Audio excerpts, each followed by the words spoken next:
the market for real bills will react much sooner if there is such a conspiracy anywhere.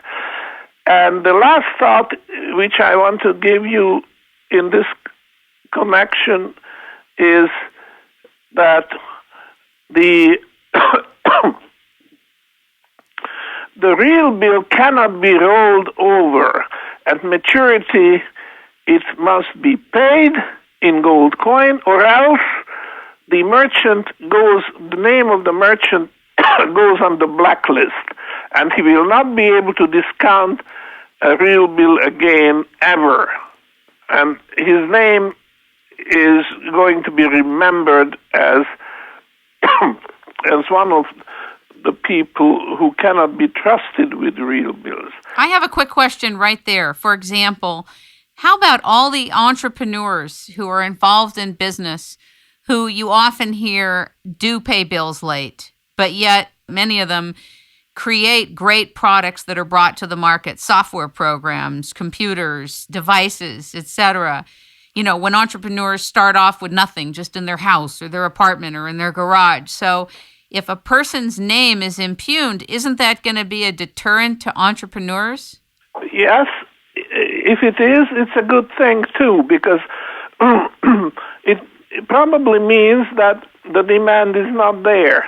If they cannot sell their bills in the bill market, it means that the demand, the basic consumer demand is not there, and therefore it's just as well that they are careful about the volume of putting this particular merchandise on the market. But it works in the reverse as well, because it could be, you see, consumer demand is fickle.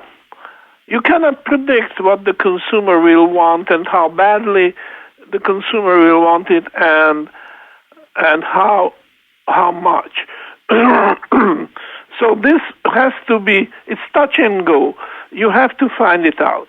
And that takes an instrument as sensitive as responsive as the real bill is. Let me give you an example. Hula hoops, the little girls in the street, you sometimes see them to play with hula hoops. And actually, I remember a craze of hula hoops. I do too. That you could see them all over the place.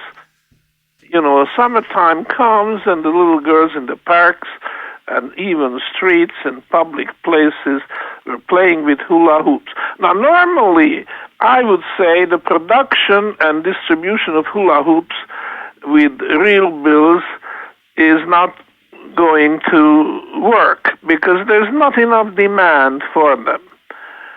And for reasons not known or not properly understood, sometimes there is an explosive demand for hula hoops. Normally, merchants sell a couple dozen in a season, and then, for no apparent reason, next year they can sell thousands and thousands of them, and they run out, and they have to reorder, and so on. Now, this means that there is a difference the way hula hoops have to be financed. Normally, they have to be financed with ordinary bank loans or, issuing bonds or other ways of financing where savings come into play. But if the demand picks up because the little girls want their hula hoops right now, here and now, then additional financing will be available through the bill market because the bill market will realize that the demand for hula hoops is there, and therefore it's justified to sign 91-day bills for the production and distribution of hula hoops. I just think this example is very convincing. And this is true not only for hula hoops, but whatever the merchandise is. It could be computers or a certain type of discs or MP3s or whatever. If the demand comes in from nowhere, nobody expected it, but demand is there, then immediately the real bills drawn on these merchandise will start to circulate, and you can finance your distribution with the real bills.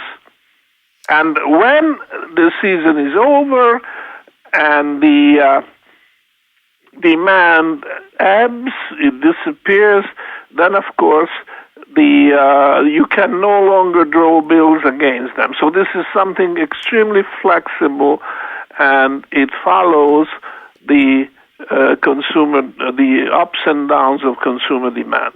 Let's talk about the hula hoop example, since you just went to great trouble to explain it. Let us suppose that we did a hula hoop transaction with real bills. How do the real bills get turned into money that most of the public understands, like gold, let's say? How do we take the real bill and turn it into money? If it is money, or it's functioning as money, if everybody's using it, that's a different story. But if only some people are using it for this specific purpose, how do we translate that into gold? Okay.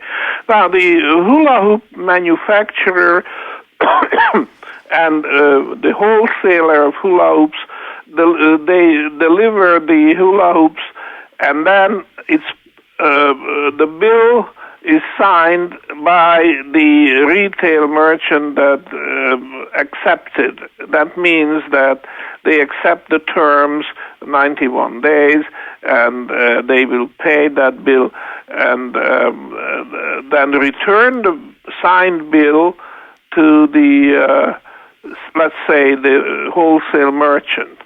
Now, the wholesale merchant, in the meantime, wants to get more hula hoops because the demand is so good. So he will go to the manufacturer and say, there is a good market out there, so I want so much more, but you have to accept this bill, which was already signed by the retailer. And the manufacturer has no problem with that. He will make the hula hoops and deliver them and accepts in payment. In other words, he will discount these bills, which were issued by the retail merchant. And if he has a need for cash, he will just go to the open bill market and offer it for sale. And there are people, you see, the point is that sometimes a certain type of retailers go into their high season, and at the same time other retailers go into their slow season.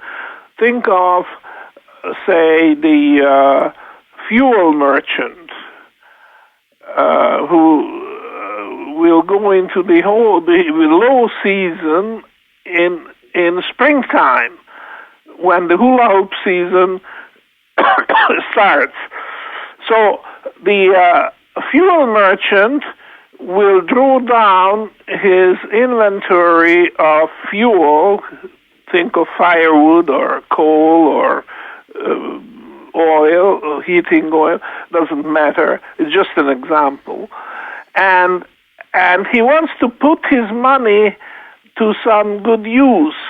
And there's no better use he can put his money after he drew down his inventory of fuel. There's no better use than putting it into bills on hula hoops, because the hula hoop market is booming. So that's the way it works. And as I say, this real bill drawn on hula hoops will be cash in the hands of others, and it will circulate. Or, in the case of the fuel merchant, he may want to keep it until